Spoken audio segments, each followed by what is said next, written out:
नमस्कार। चलिए आज बात करते हैं एक ऐसे कानूनी बदलाव की जिसका सीधा ताल्लुक हर नागरिक के अधिकार और पुलिस की जवाबदेही से है। ये एक ऐसा बदलाव है जो भारत में पुलिस की तलाशी और जब्ती के पूरे तरीके को हमेशा के लिए बदल सकता है। जरा एक पल के लिए सोचिए, क्या हो अगर पुलिस जब भी कोई तलाशी ले तो उसकी पूरी कार्रवाई को कैमरे में रिकॉर्ड करना जरूरी हो जाए, अकाउंटेबिलिटी के लिए। यही एक सवाल उस नए कानून के दिल में है जिसे हम आज समझने वाले हैं। ये एक बहुत बड़ा कदम है पारदर्शिता की ओर। तो ये सिर्फ एक और कानून नहीं है, बल्कि इसे जवाबदेही के एक नए दौर की शुरुआत कह सकते हैं। आइए देखते हैं कि ये बदलाव कैसे पूरी प्रक्रिया में पारदर्शिता लाने और उसे ज्यादा निष्पक्ष बनाने का वादा करता है। अब देखिए, पुलिस की तलाशी ये तो कानून व्यवस्था का एक बहुत ही जरूरी हिस्सा है ना? लेकिन इसमें निष्पक्षता बनाए रखना हमेशा से एक बड़ी चुनौती रही है। सोचिए, अगर किसी तलाशी का कोई ऑब्जेक्टिव रिकॉर्ड, मतलब कोई वीडियो सबूत ही ना हो, तो ये साबित करना कितना मुश्किल हो जाता है कि प्रक्रिया सही थी या नहीं। दशकों से यही होता आया है और इसी वजह से अक्सर विवाद भी होते थे। तो ये समझने के लिए कि ये नया बदलाव कितना बड़ा है, पहले ये देखना होगा कि अब तक होता क्या था।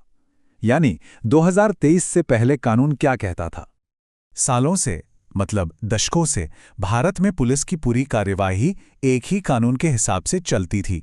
दंड प्रक्रिया संहिता 1973, जिसे हम सब सीआरपीसी के नाम से जानते हैं। गिरफ्तारी हो, जांच हो या फिर तलाशी, सब कुछ इसी कानून से तय होता था। और पुरानी सीआरपीसी कानून की सबसे खास बात, या यूं कहें कि सबसे बड़ी कमी ये थी कि इसमें तलाशी की ऑडियो वीडियो रिकॉर्डिंग के लिए कोई भी अनिवार्य नियम नहीं था। मतलब रिकॉर्डिंग करना या ना करना ये पूरी तरह से पुलिस अधिकारियों की मर्जी पर था। और यहीं पर तस्वीर में आता है असली गेम चेंजर, धारा 105।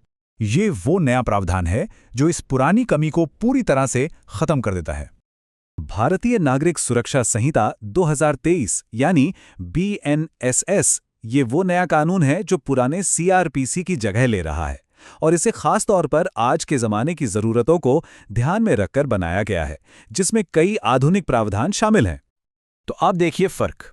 जहां पुराना कानून इस मामले पर एकदम खामोश था, वहीं नया बीएनएसएस कानून अपनी धारा 105 के साथ एक बहुत बड़ा बदलाव लाता है।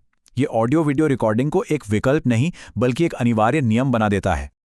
इस कानून की भाषा पर गौर करना बहुत जरूरी है।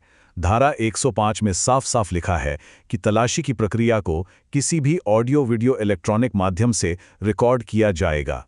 यहां किया जाएगा शब्द का इस्तेमाल है, किया जा सकता है का नहीं। इसका मतलब ये एक मजबूत कानूनी बाध्यता है, कोई ऑप्शन नहीं।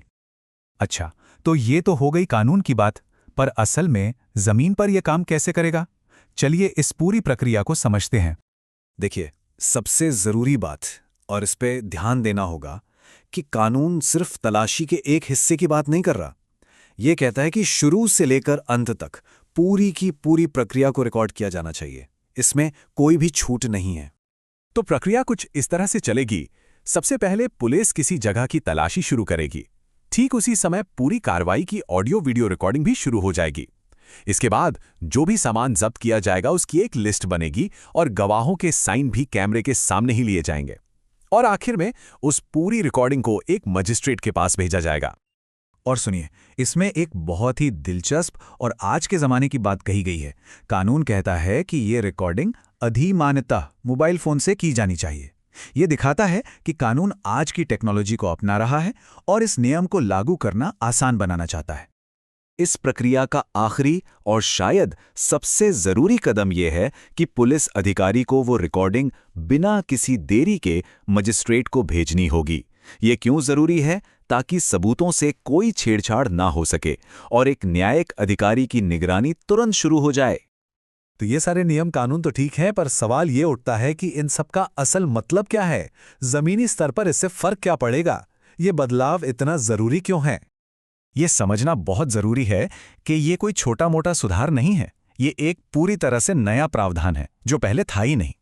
और इसका एक ही मकसद है, एक ऐसी व्यवस्था बनाना जो पारदर्शी हो और जिसमें जवाबदेही तय की जा सके। तो कुल मिलाकर इस एक बदलाव के 4 बड़े फायदे हैं। पहला, ये पारदर्शिता बढ़ाता है क्योंकि अब हर घटना का एक पक्का ऑब्जेक्टिव रिकॉर्ड होगा। दूसरा, ये जवाबदेही तय करता है क्योंकि अधिकारियों को अपने हर काम का हिसाब देना होगा।